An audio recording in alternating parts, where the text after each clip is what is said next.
In the autumn of 1859, a small town in the mountains of Virginia became the stage for a national reckoning.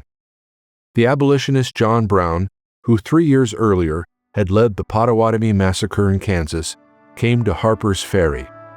What followed was not simply a failed raid on a federal armory. It was a moment that exposed the moral fault lines of a divided nation. To some, Brown was a murderer.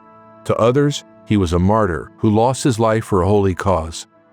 For the entire country, Harpers Ferry was a warning shot before the Civil War.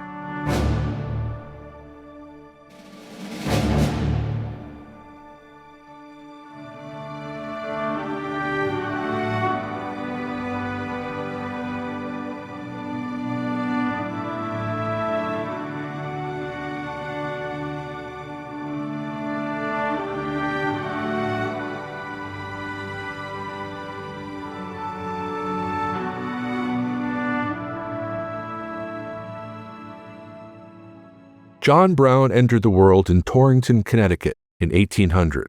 He came from a family that was passionately anti-slavery, a trait that Brown inherited and carried into his adulthood.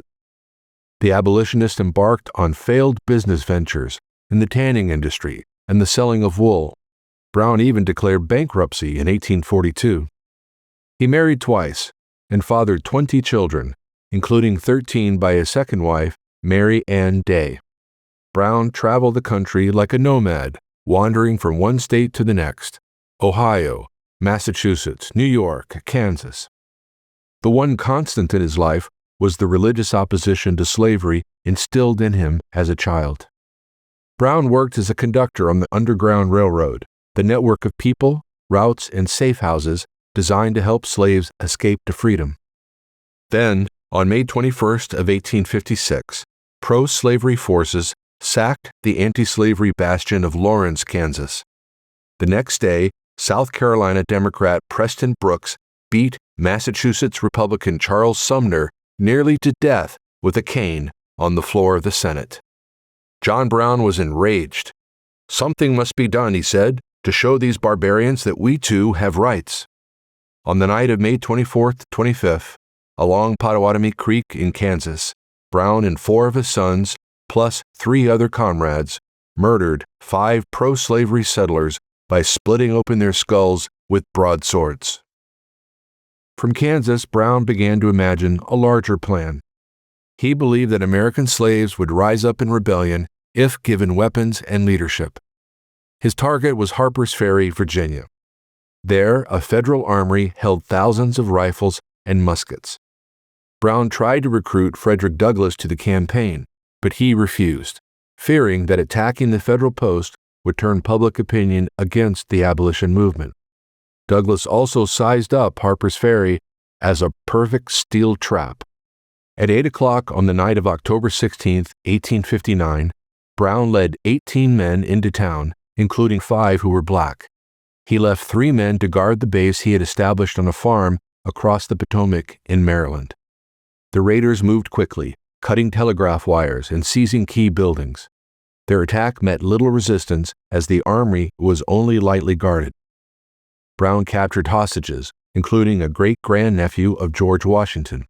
The slave uprising never came. The first casualty of the raid occurred when Brown's bridge guard shot a black freedman who worked as a baggage master. Hayward Shepard had come out on the trestle of the bridge, searching for the night watchman. By morning, local militia and armed citizens surrounded the raiders. Gunfire echoed through the town. 8 of Brown's men were killed or mortally wounded that day, including the sons Oliver and Watson.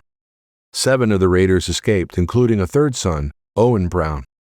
John Brown and the remaining survivors, plus his prisoners, retreated to the thick-walled brick engine house.